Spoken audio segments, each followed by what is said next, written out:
It was supposed to be an ordinary night at a small-town hospital, until a young woman's screams shattered the silence. What happened in that delivery room left everyone speechless. Was it fear, madness, or something far more real? Stay with us as we uncover a chilling story that will challenge everything you thought you knew.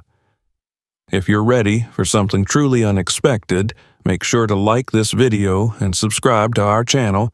You won't want to miss what happens next. The stifling summer night hung heavily over the small-town hospital, yet inside the delivery room, an even thicker tension gripped the air. The overhead fluorescent lights buzzed quietly, casting a pale glow on the anxious faces of the medical staff gathered around the young woman on the birthing table. Jacqueline, just 22, gripped the sheets beneath her with trembling fingers.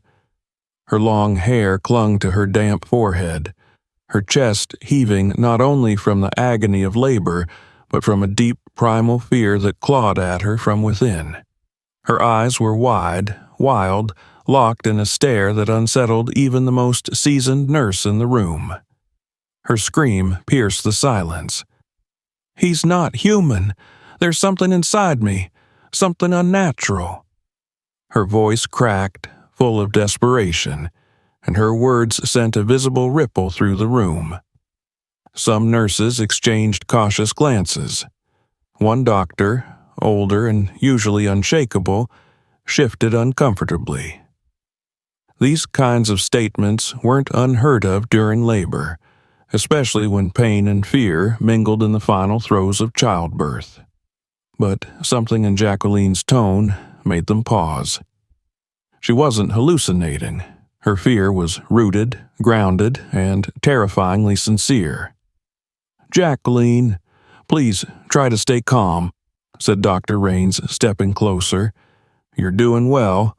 Just a little more, and you'll meet your baby." "No!" she screamed, her eyes filling with tears. "You don't understand. He's not right. I've felt it growing inside me. It's not just a baby." Her voice dropped into a tremble. "It's a monster." As her contractions surged and the medical team worked with growing urgency, there was a sense of dread that no one dared voice aloud. Then, suddenly, it happened. With one final cry of pain, Jacqueline delivered the child into the waiting arms of a nurse. A silence heavier than death descended on the room. Everyone froze. The baby cried, a normal, healthy wail, but its appearance left the entire room in shock. Thick, dark hair covered the infant's body, from his tiny limbs to his back and neck. His skin beneath the fur was pink and warm, but the unnatural coat gave him a distinctly animalistic look. The nurse, holding the newborn, let out a quiet gasp, then instinctively clutched the child tighter to keep from dropping him. The other staff stood motionless, staring at the baby with disbelief and confusion. "I told you," Jacqueline whispered through her tears. "I told you he wasn't normal." One of the nurses stepped out of the room and shakily pulled out her phone. Her fingers dialed 911 with instinctual urgency. "This is County General. We've had a birth. Something's not right. We need assistance immediately," she murmured, her voice nearly breaking. Meanwhile, Dr. Raines found his voice. "Get warm water. We need to clean him. Now." His tone was sharp, authoritative, but beneath the surface was a tremor, an edge of fear that no one missed. As the baby was carefully taken to the side table and gently wiped clean, Jacqueline lay on the bed, sobbing uncontrollably. "No one believed me," she wept. "I tried to tell you all. I tried." The team moved methodically, but the room had shifted. It was no longer a place of joyful life, but of something more complicated, something unknown. The nurses couldn't help but glance again and again at the strange baby as they cleaned him. Some of them had seen rare cases, birth defects, severe genetic conditions, but this was something they couldn't categorize. One young nurse, new to the unit, whispered, "Is this even possible?" Another, older and steadier, responded in a low voice, "We'll let the pediatric team figure that out. For now, just do your job." But no one could deny that a seed of fear had been planted in all their hearts. The idea Jacqueline had given voice to, that something monstrous had been born, was absurd, irrational, and yet there he was. Her tears continued, but they no longer held just pain. They carried sorrow, confusion, and something deeper, a desperate search for understanding. "He's not supposed to be like this," she whispered. "I didn't want this." The child, freshly cleaned and wrapped in a towel, was brought back to her. Jacqueline hesitated, eyes filled with terror and wonder, but finally reached out to take him. As she held the baby to her chest, a complex wave of emotions passed over her face. Love, fear, guilt, and something else. "Do you see him now?" she asked softly, her eyes darting from nurse to doctor. "Do you believe me?" No one answered. No one knew how to. Outside the room, the wail of approaching sirens grew louder. Police, emergency services. The hospital had made the call, unsure of what they were even reporting. A baby born with fur, a mother claiming she'd carried something inhuman. A situation that felt like it belonged in a horror movie, not a maternity ward. Dr. Raines stepped out into the hallway to greet the responding officers. "It's complicated," he began, unsure of what else to say. Back inside, Jacqueline rocked her baby gently, still crying, her fingers running through the thick hair on his back. Despite her fear, there was a part of her that wanted to protect him. Whatever he was, whatever had happened, he was hers. But the question lingered in every corner of the room, unspoken but pressing. What exactly had she given birth to? And so, to begin to answer that question, we must go back 9 months, to the night when it all began. 9 months earlier, the air was filled with laughter, music, and the smell of grilled food. Jacqueline stood under a canopy of twinkling string lights at a party thrown in a quiet rural town not far from her own. It was the birthday of her friend's boyfriend, and the celebration had spilled from the house into the surrounding woods. There was something about being outside in the country at night that felt freeing, wild, and strangely thrilling. People danced barefoot on the grass, held red cups filled with beer or punch, and laughed without restraint. Jacqueline had let herself relax for the first time in a while. She laughed with friends, took selfies, and felt young and alive. Everything was loud and carefree until a single moment shattered that calm. The party's makeshift bathroom, a single aging porta-potty, was occupied.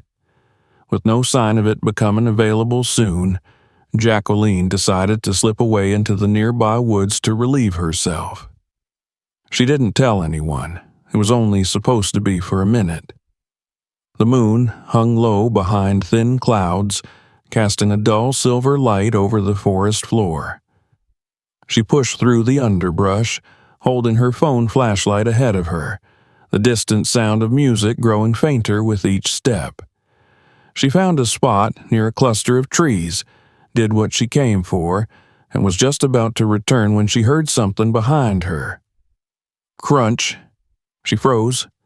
Another sound, leaves shifting, a branch snapping. She turned, heart hammering, and pointed her light into the trees. The beam quivered in her shaking hand. For a moment, there was nothing. Just dark trunks and shadowed undergrowth. Then she saw them. 2 glowing red eyes stared back at her from the darkness. They didn't blink. They didn't move. They just watched. Jacqueline's breath caught in her throat. Her mind scrambled for a rational explanation. A prank? A reflection? But the moment she tried to convince herself, the figure moved.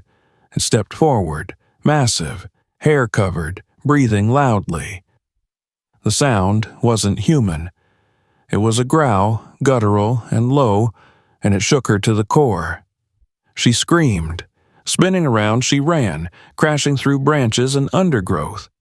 Her flashlight bobbed wildly, illuminating nothing useful. She didn't know where she was going, only away. Away from that thing. Her mind couldn't process what she'd seen. The size, the eyes, the sound. It didn't make sense. It couldn't be real. But it had been real enough to chase her. Then, suddenly, her foot caught on a root. She fell, hard, the air knocked from her lungs. Her phone slipped from her hand and clattered somewhere into the darkness. She rolled onto her back, gasping, and saw the silhouette again. It loomed over her, blocking the moonlight. She tried to scream, but no sound came. The figure lunged toward her, and everything went black. When she opened her eyes, she was in her bedroom. The morning light streamed through the curtains. Her head ached and her muscles were sore. Her mother stood at the edge of the bed with a tight, worried expression. "You're awake," her mother said softly, brushing Jacqueline's hair back. "You scared us." "What? What happened?" Jacqueline croaked. "You were at the party, remember? Your friends brought you home. You were passed out. They said you wandered into the woods and had a panic attack or something. You don't remember?" Jacqueline sat up slowly, eyes wide. No, there was something out there, in the forest. I saw it. It wasn't human." Her mother sighed and shook her head. "You probably drank too much, and you scared yourself. Your imagination always runs wild when you're emotional." Jacqueline stared at her. "It wasn't my imagination. It was real. It had red eyes. It chased me.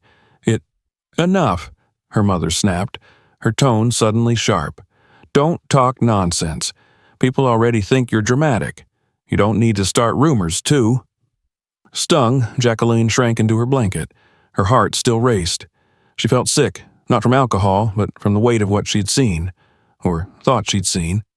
Was her mother right? Could it have been a hallucination? Still needing answers, she reached out to her friends. She told them what she remembered, how something attacked her, how she blacked out. They laughed. "Girl, you were wasted," said one. "You were talking to trees." Another chimed in. "You were scared of that big dog. Remember Bruno, the German shepherd? The birthday boy's dog got loose. He chased you, but he's a sweetheart." Jacqueline's face drained of color.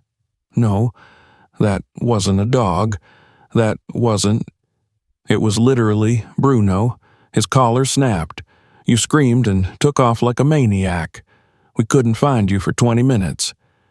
Then Philip showed up and found you crying under a tree." Philip, her boyfriend. He had been at the party, yes, but he left early because he had work the next day. Or had he? She tried to remember, but everything after the fall was foggy. When she asked him later over text what had happened, there was no response. He'd already deployed for a mission with the Navy, unreachable for the next few months. That silence made everything worse. Then came the nausea. At first, Jacqueline thought it was stress. Her appetite vanished. Smells made her stomach turn. Her period didn't come. A week passed, then 2. Finally, she bought a test. Positive. She stared at the result, her hands trembling. Her vision blurred as tears welled in her eyes. The room swam. She sank to the floor, clutching the test. She was pregnant. But how? If what happened that night was real, then... No, it couldn't be. That wasn't possible. Monsters don't get people pregnant. She had to be wrong. Maybe she really had been with Philip and just didn't remember. Maybe her body was reacting to trauma. But every time she looked in the mirror, every time she touched her stomach, the memory of those red eyes returned. No one believed her. Her mother dismissed her fears. Her friends mocked her. Philip was gone. She was utterly alone. And something inside her was growing, moving, becoming real. She couldn't escape the thought, what if it was true? What if that night changed her forever? What if she wasn't carrying a baby at all? What if it was something else?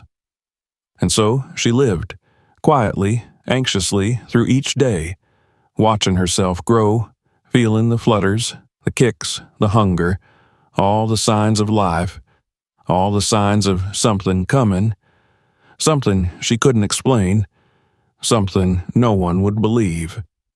The weeks that followed were a blur of conflicting emotions and rising fear. Jacqueline's body was changing faster than she expected. Her belly swelled, her back ached, and waves of nausea came in the early hours of each morning like clockwork.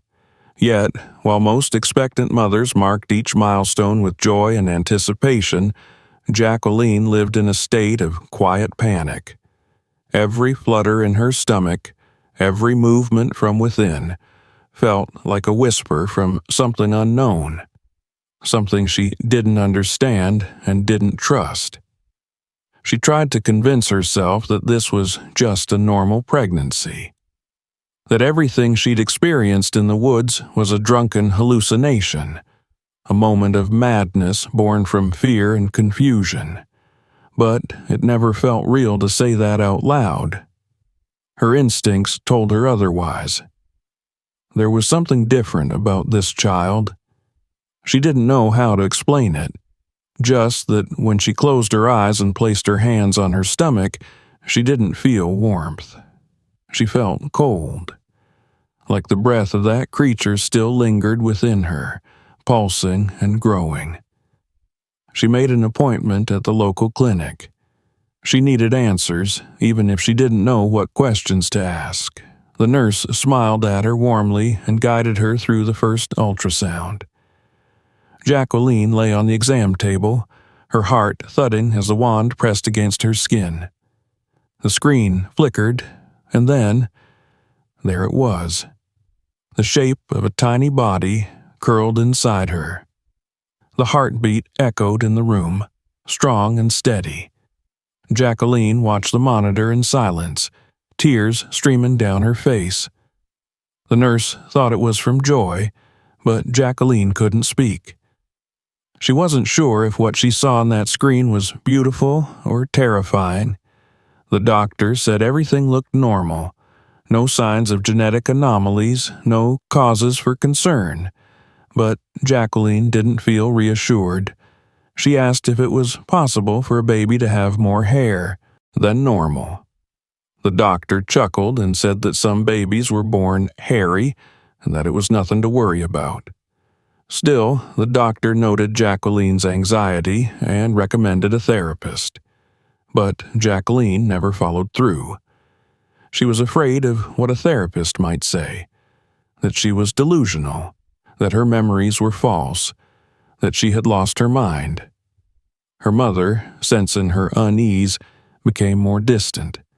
At first, she had offered support, helping Jacqueline with meals and appointments, but as the pregnancy progressed and Jacqueline's anxiety deepened, her mother's patience wore thin. She began to avoid conversations about the baby altogether, brushing off Jacqueline's concerns as hormonal drama. Jacqueline tried not to blame her. After all, who would believe a story about a creature in the woods, glowing eyes, and a pregnancy born from fear? The nights were the worst. Jacqueline often woke up in cold sweats, her sheets damp, her breath ragged. She dreamed of forests, of red eyes in the dark, of running and falling. Sometimes she dreamed of her child, not as a baby, but as something older, hunched with claws and fur, staring at her with hollow eyes. She'd wake up screaming into the silence of her bedroom. Eventually, she stopped sleeping with the lights off. Time moved forward. Each passing month made it harder to deny what was happening.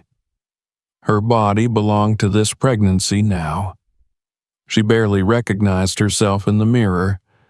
The baby kicked harder than seemed normal, like it was angry, like it wanted out. But no doctor found anything wrong. On paper, she was just another healthy young woman expecting her first child. Philip remained unreachable. His ship was somewhere in the middle of the ocean, engaged in a deployment that left him without cell or satellite contact. Jacqueline wrote him emails every few days, explaining that she was pregnant, that something strange had happened. She poured her heart out, begging him to respond, to come home. But there was never an answer. She began to wonder if he would believe her even if he did come back. Would he think she cheated? Would he leave her? Would he think she'd gone insane? Her isolation grew.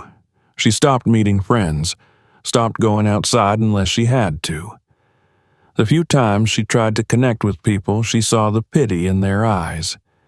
They whispered when she left the room. They asked if she was okay, but they didn't want the real answer. Jacqueline learned to lie, to say she was fine, to smile when asked about the baby, but inside she was falling apart. The worst moment came at the end of her 7th month. While showering, she looked down and noticed that her abdomen was covered in fine, dark hair. It hadn't been there the day before. Her hands trembled as she touched her skin. It wasn't thick like fur, but it was enough to confirm her fears. Something unnatural was happening. Her child was changing her. She broke down, sobbing in the bathroom, sinking to the floor, letting the water wash over her as she clutched her stomach. "What are you?" she whispered. "What am I becoming?" She began avoiding mirrors, avoiding people. Her world narrowed to the space between her bed and the clinic. The baby grew stronger by the day, the movements more violent.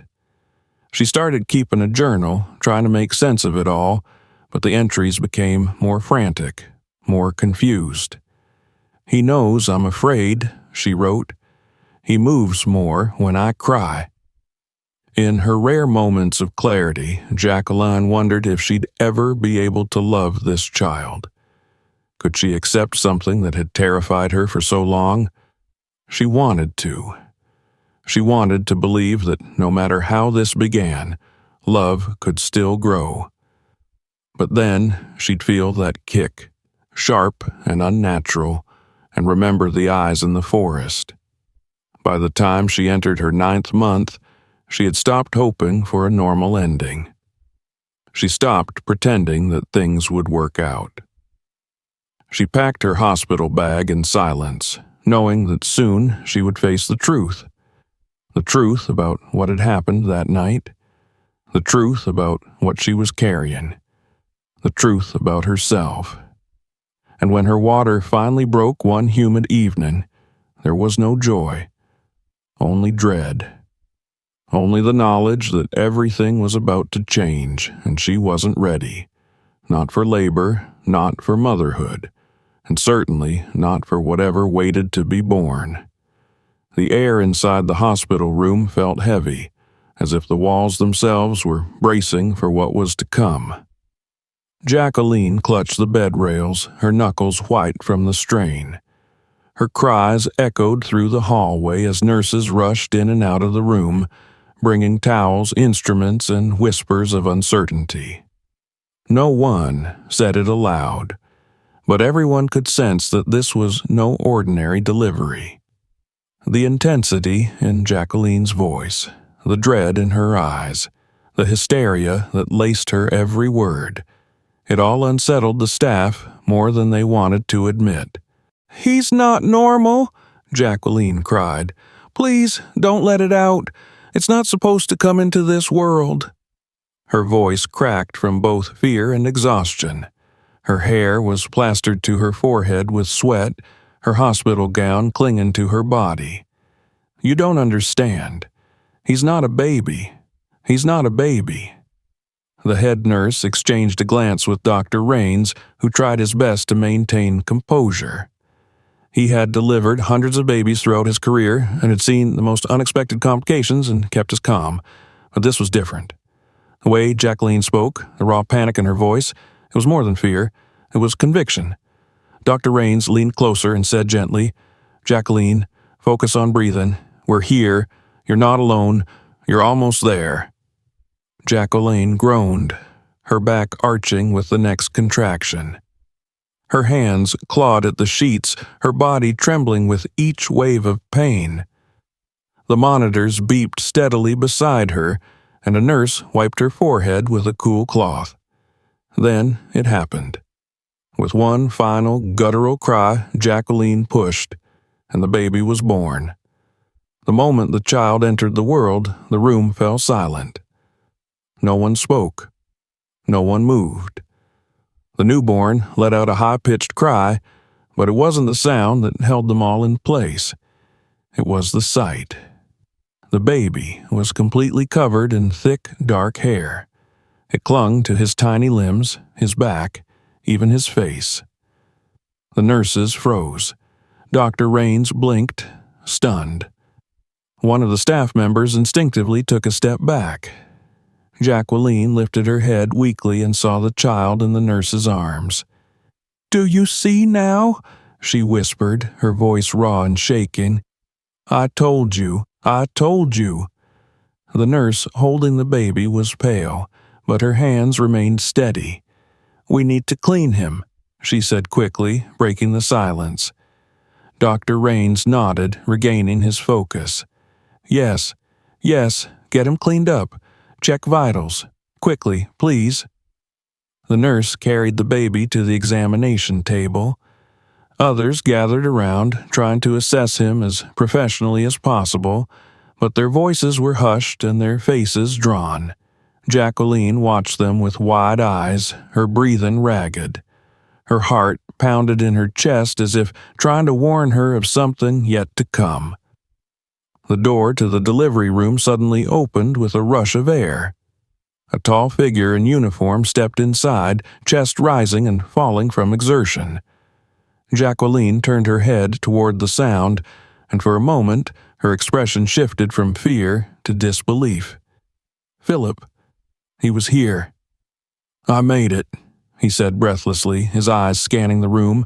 He smiled, oblivious to the tension. "I'm here to see my son." Jacqueline stared at him, her lips trembling. "Philip." He crossed to her side, took her hand, and pressed it to his lips. "I'm sorry I wasn't here earlier. I came as fast as I could." Tears welled up in her eyes. She didn't know where to begin. "You don't know what's happened." He frowned slightly, glancing toward the examination table where the nurses were still tending to the baby. "What's wrong? Is he okay?" Jacqueline broke down. "No, yes, he's alive, but it's not what you think. I need to tell you everything. Please, listen to me." Philip sat beside her, concerned but calm. Jacqueline, between sobs, told him the story. The night in the woods, the eyes, the fear, the fall, the way she woke up the next morning, not knowing what had happened. How she tried to tell people and no one believed her. How she was sure she'd been attacked by something, not someone, something. Philip listened in silence, his expression slowly shifting from confusion to concern. When she finished, she was trembling. Her voice fell to a whisper. "I thought I was carrying something inhuman, something that wasn't ours." He looked at her for a long moment, then exhaled. "Jacqueline, you were drunk. You ran into the woods. The creature you saw, that was Bruno. The dog." Jacqueline blinked. No, it wasn't." "Yes," Philip said gently. "Bruno got loose. I came looking for you. I saw the dog chasing you. I pulled him off you. You passed out. We carried you back to the house. You don't remember?" She shook her head. "But the baby, how could this happen?" Philip took a deep breath. "We were together that night. After I brought you back, I stayed with you. You were shaking, terrified. I didn't leave you. We spent the night in the guest room. You must have blocked it out." Jacqueline stared at him in shock. "That can't be. I would remember." "You were in shock," he said. "You didn't even open your eyes when I said goodbye. I had to leave early for deployment." Jacqueline fell silent. Her mind tried to catch up with his words. Had she imagined everything? Was the horror in the woods just a confused memory of a dog and fear? "But the hair," she whispered. "Philip, the baby." He looked over at the nurses. "Let me hold him." A few moments later, the nurse brought the baby to him, now clean, swaddled, and quiet. He took the infant gently and held him close. Jacqueline watched, heart pounding. "He's beautiful," Philip said softly. "He's just unique." As he held the child, one of the doctors approached, clearing his throat. "We ran a quick assessment. Your son has a condition called hypertrichosis. It's extremely rare, but it's harmless. It causes excess hair growth all over the body. Nothing dangerous, just unusual." Philip nodded slowly. "My grandfather had something like that. My mother used to talk about it. He had to shave constantly. People called him names. It skipped generations, I guess." Jacqueline felt the world shift around her. All the fear, all the nightmares, all the terror she'd carried for 9 months. And now, a word, a diagnosis, a history, a reason. She reached out and took her baby into her arms. He was warm, he was soft, he was hers. And in that moment, despite everything, she felt something new. Peace. The room settled into a strange, surreal calm as Jacqueline cradled her newborn against her chest. The chaos of the birth, the flood of fears, and the weight of 9 months of nightmares slowly gave way to something gentler. The baby's breathing was steady now, soft puffs of air warming her skin. His little hands twitched beneath the blanket, and though his body was still covered in fine, dark hair, he no longer looked like something monstrous. He looked like a baby. Her baby. Philip remained at her side, one hand resting on her shoulder as he looked down at both of them with a mixture of awe and quiet relief. There was no fear in his eyes anymore, only a hesitant kind of love, as if he too was still trying to make sense of what had happened, but had already made peace with it. The doctor returned with a few papers and a clipboard, his expression more composed than before. "We've completed our preliminary evaluation," he said. "Your son is in stable condition. His heart, lungs, vitals, everything is strong. The hair is the only anomaly." Jacqueline looked up from her baby, her voice still hoarse. "Hypertrichosis? You're sure?" He nodded. "Yes, it's rare, but it happens. Sometimes it's genetic. Sometimes it appears sporadically with no family history. In this case, your husband mentioned a family member who had a similar condition. That's likely the source." Philip gave a small nod. "My grandfather, I never met him, but I've seen old photos. He looked, well, different. My mom said he used to get stared at in public. He always wore long sleeves, but she said he was the gentlest man she ever knew." Jacqueline listened, her fingers gently tracing the edge of the baby's cheek.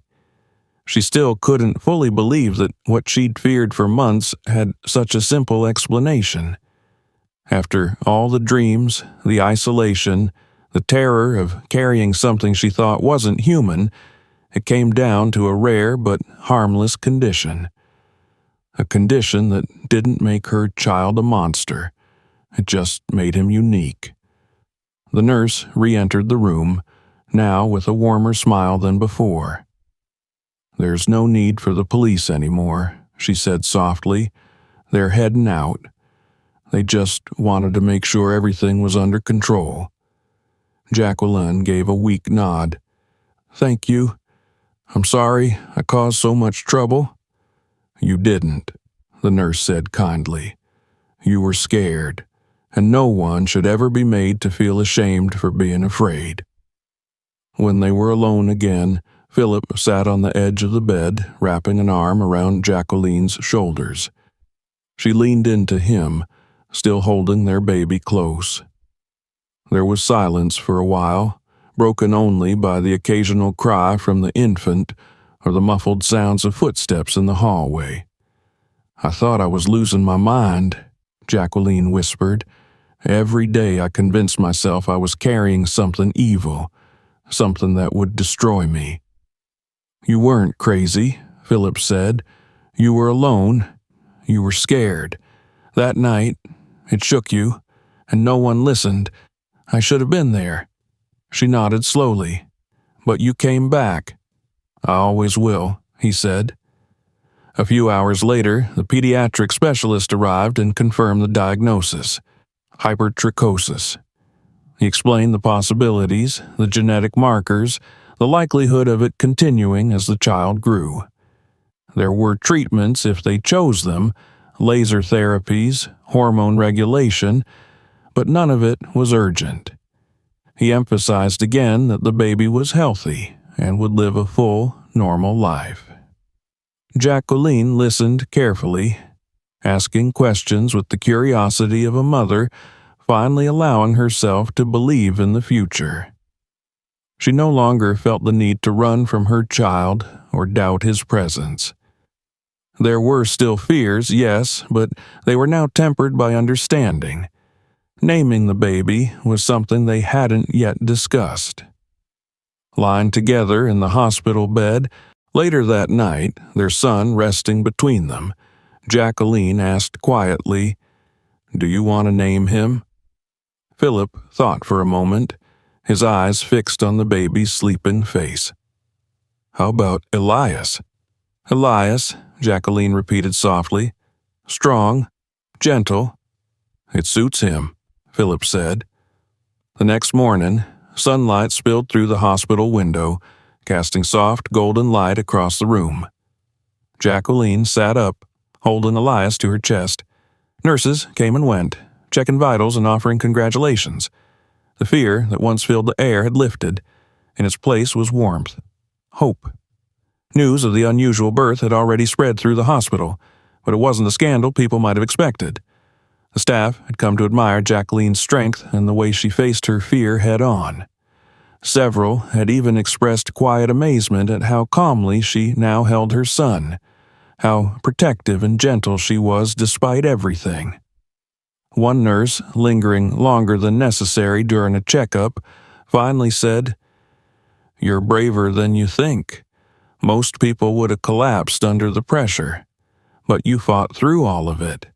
That's what a mother does." Jacqueline smiled, her eyes glistening. "I didn't feel brave. I felt lost, but he brought me back." As they prepared for discharge 2 days later, Jacqueline felt both fear and excitement. The real world was waiting.